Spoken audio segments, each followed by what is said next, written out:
You are listening to Podcasting 101 with RSS.com, getting you ready to launch and grow your podcast.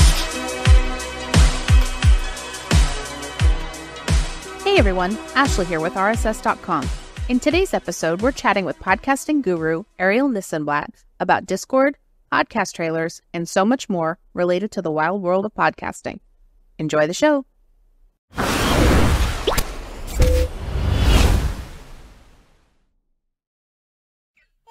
Well, Ari, welcome to the show. I'm so excited you could be here with us. Can you do us a favor and tell us what you do? Yes. Thank you for having me. I do a lot in the podcast space. I'm obsessed with podcasts. I'm obsessed with listening to podcasts. I'm obsessed with helping people grow podcasts. I'm obsessed with everything related to podcasts. I run a podcast recommendation newsletter called Earbuds Podcast Collective. I work for Squadcast as the head of community and content.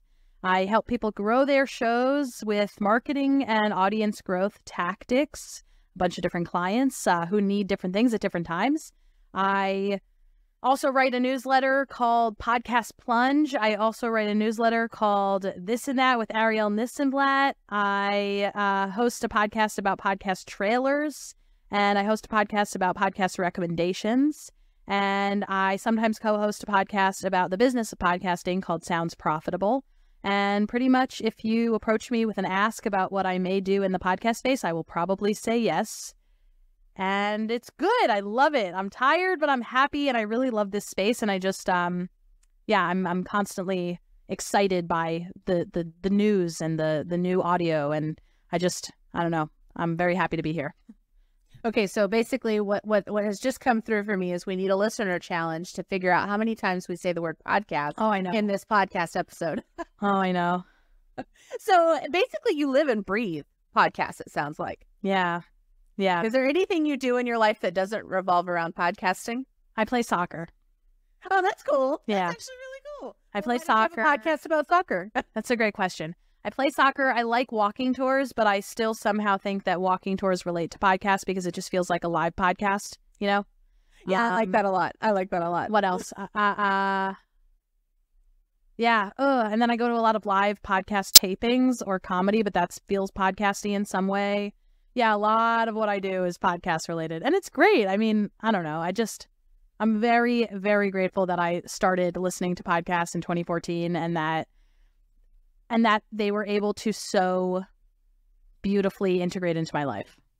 Absolutely. There's something so magical about the world of audio because you can take it with you wherever you go. And like I was listening to the Recordical live that was happening last week, and they were talking about how, like, if you're trying to watch a video, you can't do that while you're driving or, right, while you're doing certain things. But audio, you can always just have in your ears, and it's so intimate, and it's just such a fun and wonderful medium.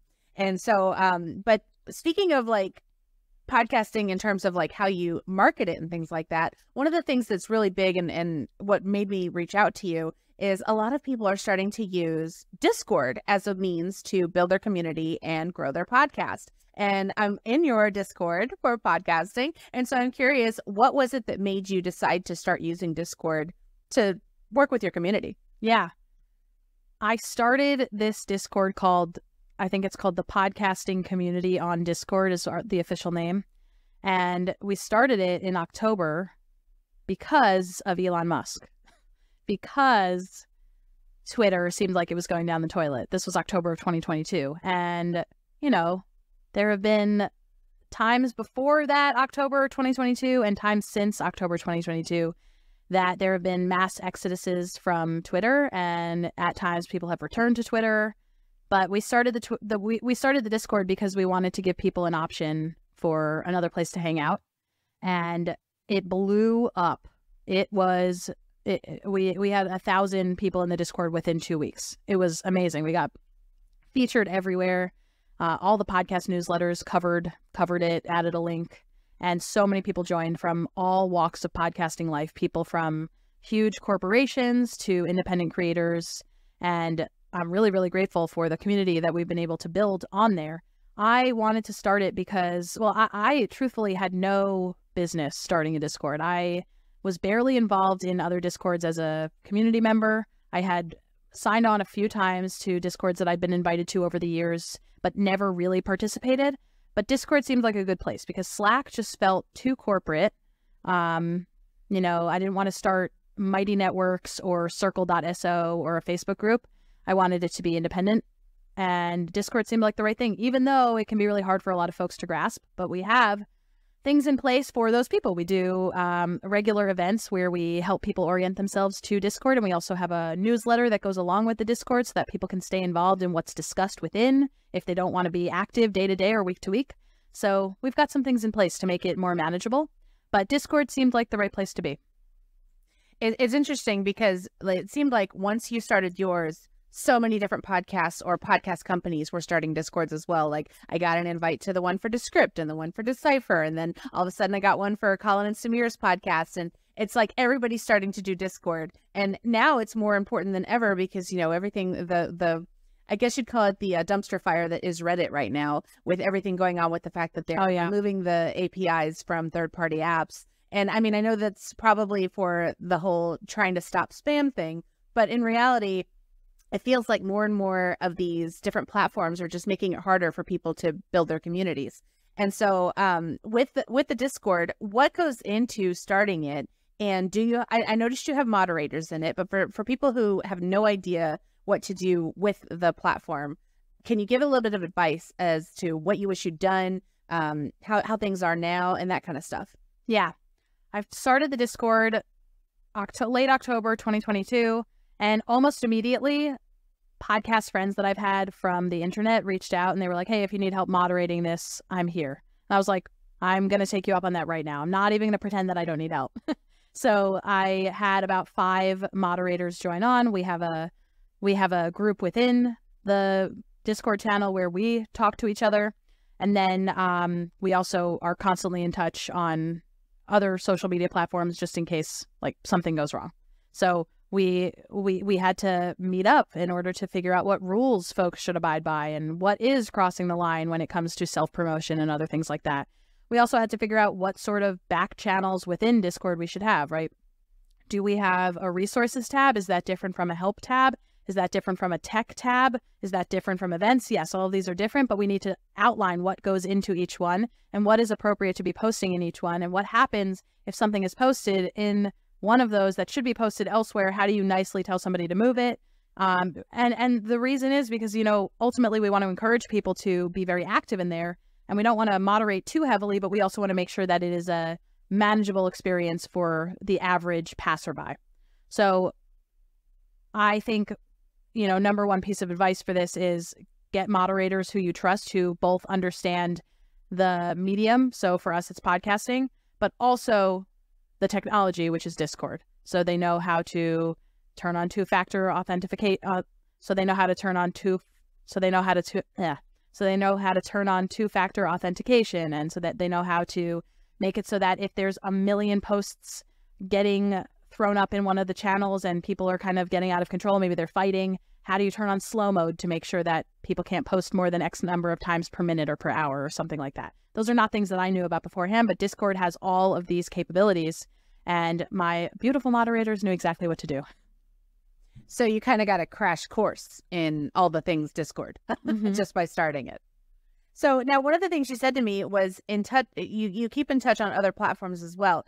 The thing that screamed to me is what people keep claiming and talking about and pushing to people, but not paying enough attention to. And that's don't put all your eggs in one basket. Is that why you are like having touch points in other platforms?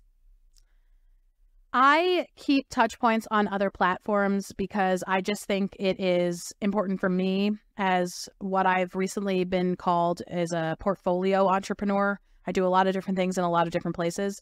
I don't want to put too many eggs in one basket for myself. I continue to have a presence on Twitter. I continue to build up a presence on LinkedIn. I am relatively active on Instagram, but not necessarily professionally.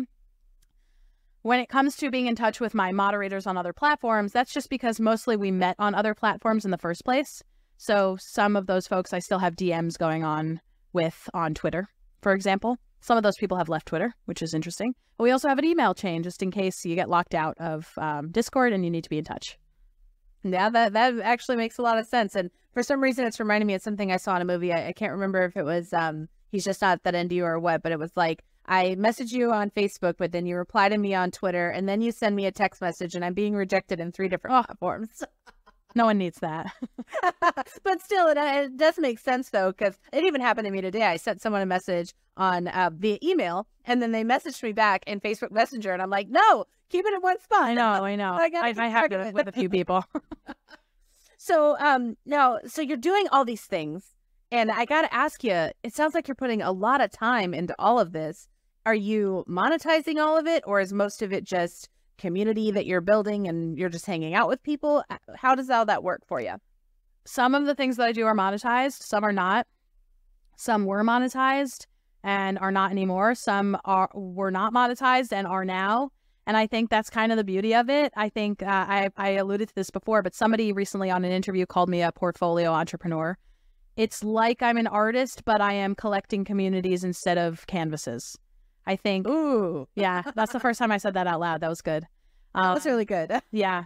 I think for me, it's all about being the most helpful I possibly can, both for myself and for anybody who needs help in any way. So is it an independent creator who needs to know what mic to buy, or is it a very established creator who needs to figure out how to market their show because they're really great at the content development, but they don't know the first thing about pitching newsletters?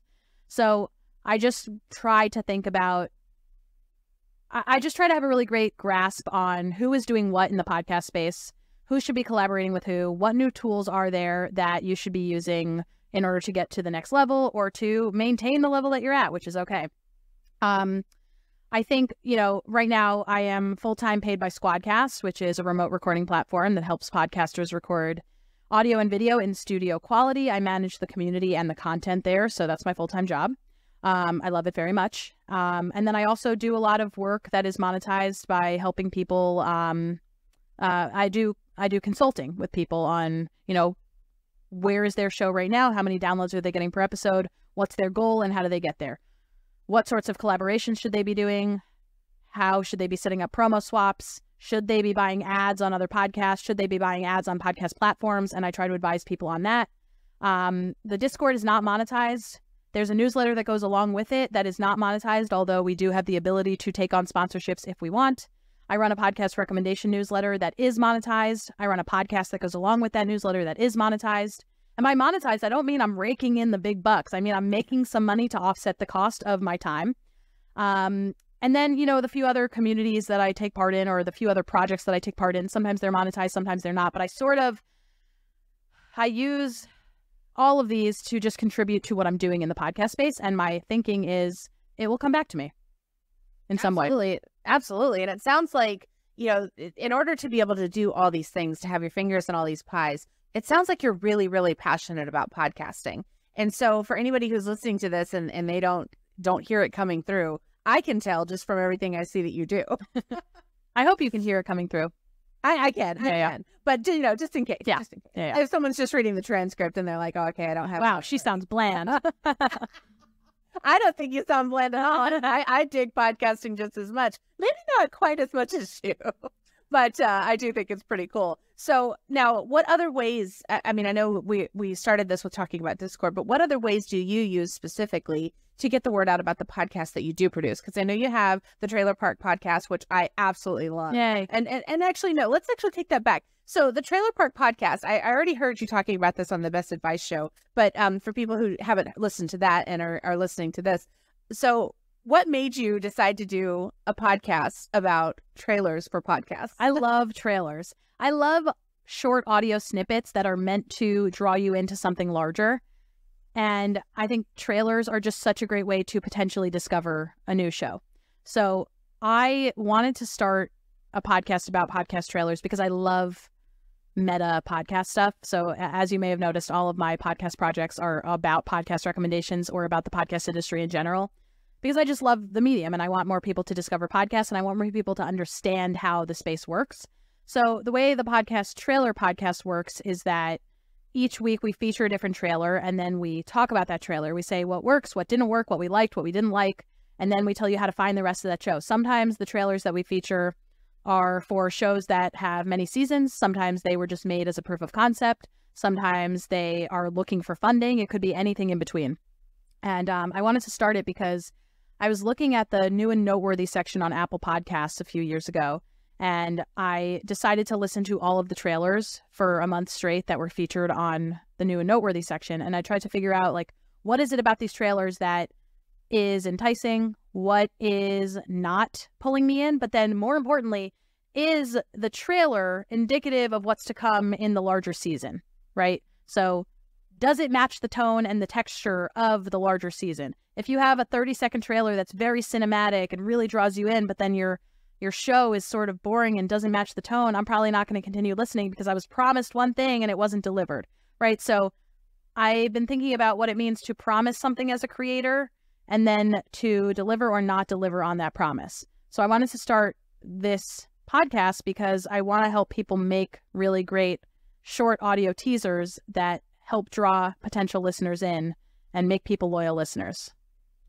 Yeah, and we're definitely going to leave that in the show notes because everybody needs to listen to that podcast, because one of the things that we heavily promote is that you need a trailer for your podcast. And it's not just because you're trying to show listeners what they're about to listen to, but it can also be your first episode that you can use to get on all the podcast directories. So I just think it's fantastic. And I'm a movie girl, like I'm obsessed with movies. And I used to joke that I wanted to watch an entire movie of movie trailers. And so I guess that's why Trailers rule.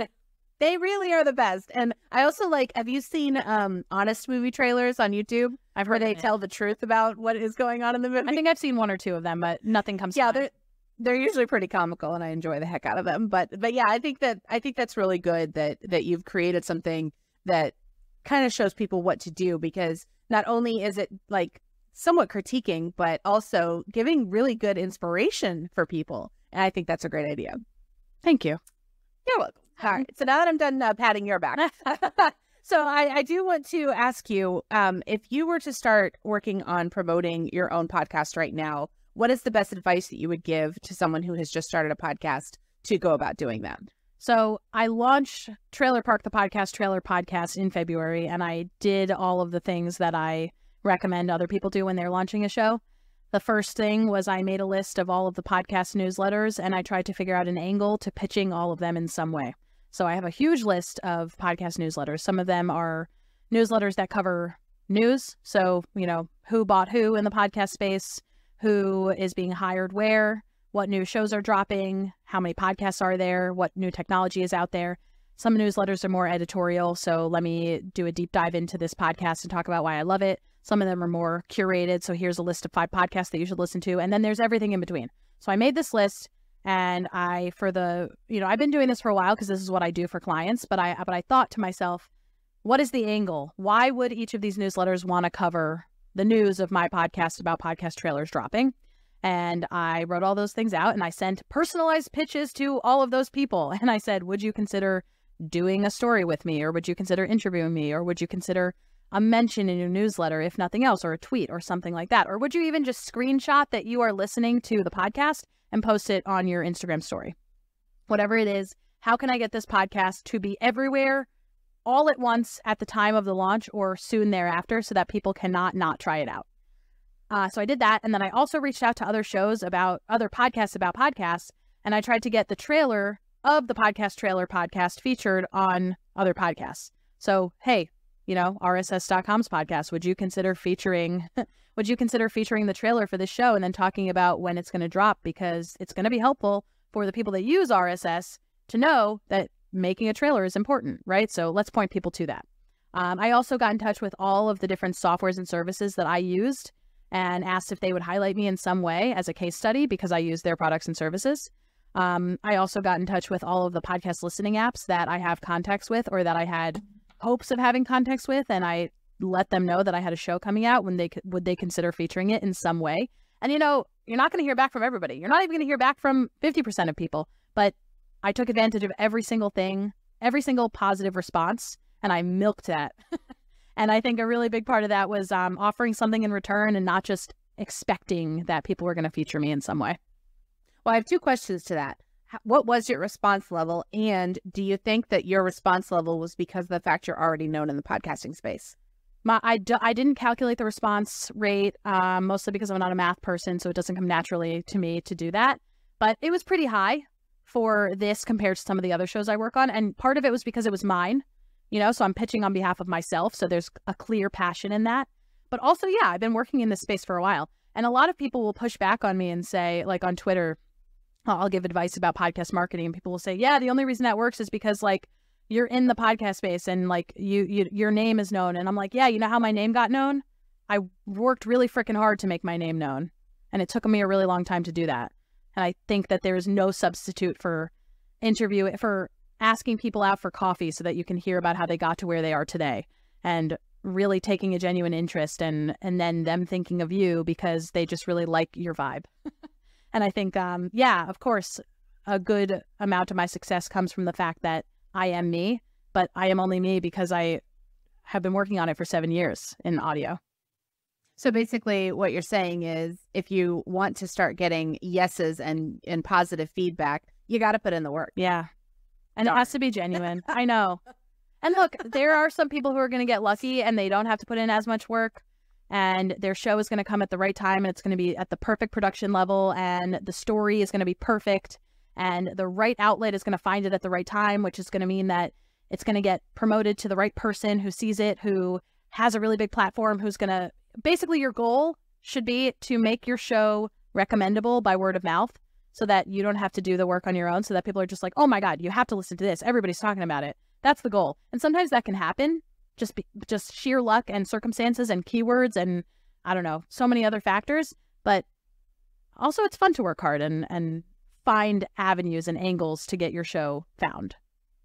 Well, and plus, I mean, the big thing to me, because like I do a lot of outreach to try to get like freelance work and things like that. And the big thing that is constantly said to me and that I completely agree with is you have to send so many because you're going to get a lot of no's, but it's the yeses that are what's most important. But you're never going to get the yes if you don't deal with the no's. Right. Right. And I think something important to think about with the no's is, you know, there are ways to cut down on your no's. There are ways to get like a soft yes or a maybe or a non-response that you then can follow up on, that maybe you hone your pitch a little bit in your follow-up. And I think a big part of that is just personalizing as much as you can. It can really be tempting to mail merge something and just be like, hi, would you consider featuring me? But taking a moment to find out why your show or your news piece or you as a potential interviewee would be perfect for them at this time, and honing that pitch so that they can't say no, or so that, you know, you find a way for them to say yes to something small so that over time they say yes to something bigger, maybe in your third follow-up, or maybe you go back and forth, you have a phone call, eventually they say yes.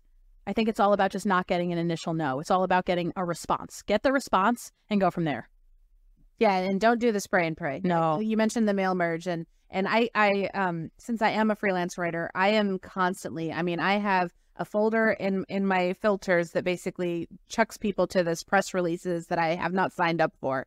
And I get them every day. I got 10 today. And, you know, these people don't know who I am. They don't know what I'm writing about, but they're sending these pitches constantly. And it's like, if they just took a moment to, instead of saying hi first name, and just find out what I actually write about, maybe they could get some more positive response. So I think that that's the biggest thing that is, you know, coming through with what you're talking about, is that you send personalized stuff, because even if you weren't, you know, so well known in the podcasting space, you're taking the time and the energy to at least make sure that who you're sending it to will possibly even care. And I'm known in the podcast space, but I'm not known in the spaces of the, you know, I pitch on behalf of clients a lot of the time, and I am not known in the energy sector space, but I get responses because I'm taking the time to figure out, you know, here's a trade publication for the renewable energy space, and here's what they tend to cover, and here's why this show would be perfect for them.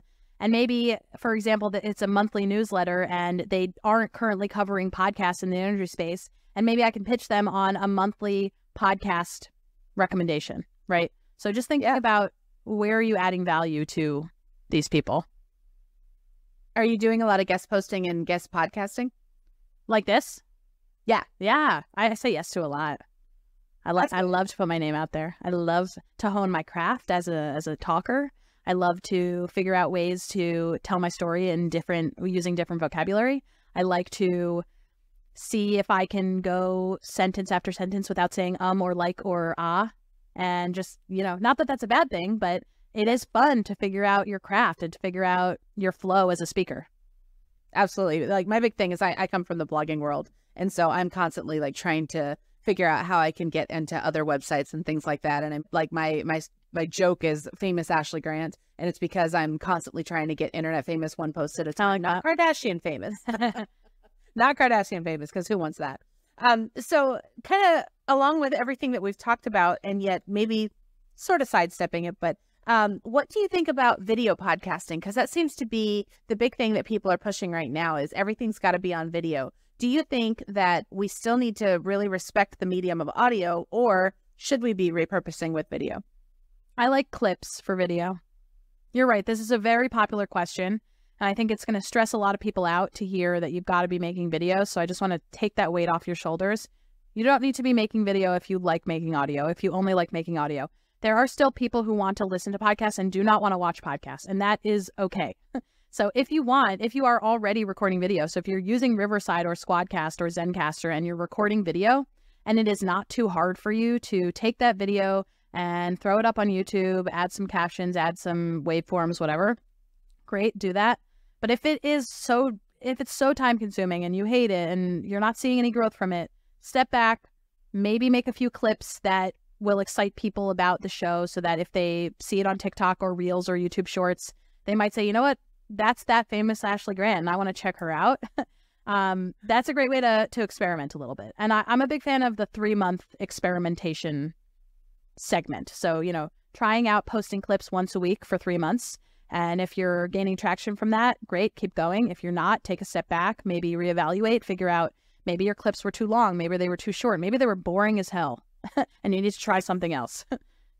So do you do that with a lot of your stuff? Like do that 3-month test thing so you can see like A/B testing and seeing how it goes? Yeah, I did that on TikTok for a while, just personally posting videos of myself doing podcast advice or podcast recommendations. I saw some success, but then I ultimately weighed the scale and I was like, you know what? I'm also getting stressed out doing this because people are mean on the internet and I don't necessarily want to deal with that. So I realized that I like Twitter a little bit better. People are weirdly nicer there to me. I will not say that that's the case for everybody. And I just would rather spend time on Twitter. So I did do that experiment on TikTok. I did that experiment on Instagram Reels. I didn't do it on YouTube Shorts at the time, but it's all a possibility. I do think 3 months is a good amount of time. Yeah, because I mean things move so quickly, and in 3 months it might not even matter to anybody anymore. Exactly. So we've covered a lot. I mean, we have covered so much, but is there anything? Well, I have to ask you the one question that I ask everyone before I let them go. What's one question I didn't ask you really wish I had?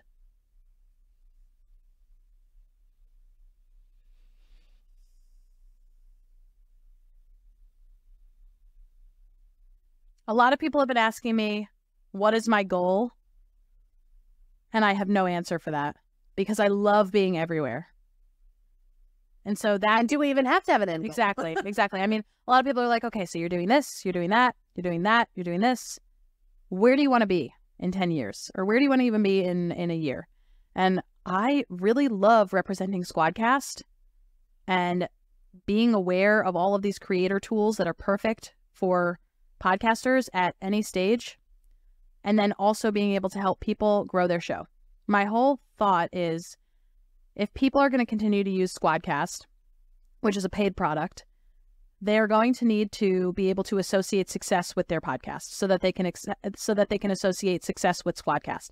So if I can teach them podcast growth tactics, if I can teach them podcast marketing tactics, they see growth, they see success, they're making connections, they are enjoying the creative process, and then they associate that success with Squadcast, I've done my job. So I love representing Squadcast. I also love keeping up with what's going on in the podcast space. So to answer the question that I just prompted you to ask me, but I didn't really do that, I would say my goal is to just continue being aware of what is going on in audio, in podcasting, and continue advocating for this medium to continue growing. I want more people to listen to podcasts because I want more creators to get paid. because I want more people to discover podcasts, because I want more people to continue to get paid. And it's a circle, it's a cycle, I just love it. And I think I said that 50 times, but it is where I'm at. And that's okay. And I think we're at like 75 or 80 of how many times we've said the word podcast now. Gosh. Anybody counting? We'll have to put it in the transcript and I'll do a Control F and find out.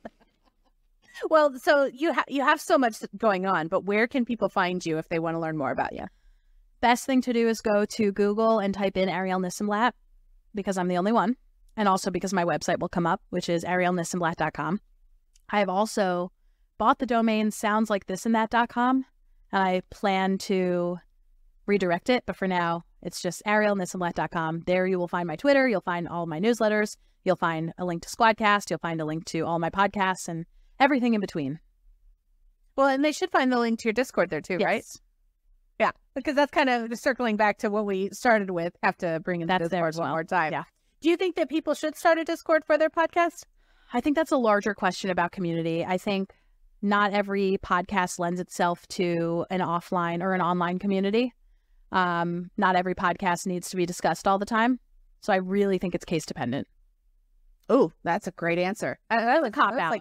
So I think it's a cop out, but it's a good answer. I would need an example. Like the RSS podcast should have a Discord because it's also a technology, right? And it's also a hosting site, right? So it makes sense for RSS to have community surrounding the podcast that is in its name. But if you have a podcast about, like, I don't know, I have a podcast about podcast trailers. I do not have a Discord dedicated to it because it would be overkill, because I already host so many things related to podcasting and I can discuss those things there. But let's see, I had a podcast a while back called Counter Programming, called Counter Programming with Shira and Arielle, and it was a pandemic distraction podcast where we talked about anything with the word count or counter in the title, because it was supposed to be countering the grim COVID-19 news right at the beginning of the pandemic. And we started an Instagram, and that was it. We decided that that's what we wanted to do. That's all we had capacity for. Do what you can do well, and don't spread yourself too thin, because people can tell. That's very true. And I'm curious, I know that we're going all over the map here, but you keep bringing up all these amazing things that I have to know more. So with the things that you're no longer like really active with, do they still live online? Yeah. Counter Programming still lives online. I am still really proud of it. Sometimes my co-hosts and I listen back and we're like, damn, we were good for 2020 people, you know, for this time where things were tough. Like, we were funny. That show is so hilarious. And we have a series within it on countertops. So we debated the benefits and disadvantages of marble, steel, granite, and wood, and laminate and recycled glass and Formica. And we really did that. And it was strange and it was great. And we learned a lot. So yeah, that's still online. We host it on Buzzsprout. So it'll be up on the internet forever. And we get an email every Monday from Buzzsprout telling us that we had still 100 downloads per week, which is shocking. And we're like, where are these coming from? But we're very proud. That's awesome. I think that's so cool, because one of the things that I got the pleasure of interviewing Talib Jasir from Afros and Audios and the podcast festival. I'm not sure if you're familiar with it, but he said in there that one of his favorite things about podcasting is it's like a time capsule of everything that's going on in that moment. And that definitely sounds like what was going on with the counter. Oh, yeah. In the COVID. I mean, because when we look back on all of that, just knowing what was happening in that moment, it's like, wow, this is a really big deal that we still have this, and it's like etched in time. Right. Exactly. That's a little philosophical, but still, you know, that's a thing. Well, Ari, I want to say thank you so much for being here. You have shared a lot of amazing information, and I'm sure that we barely scratched the surface of what we could talk about. So I definitely hope we can have you back on again in the near future. Yeah, absolutely. Thank you for having me. This was a lot of fun.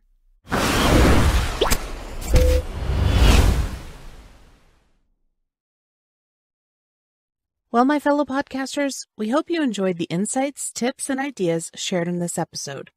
To learn more about launching and growing your own show, head over to rss.com/blog.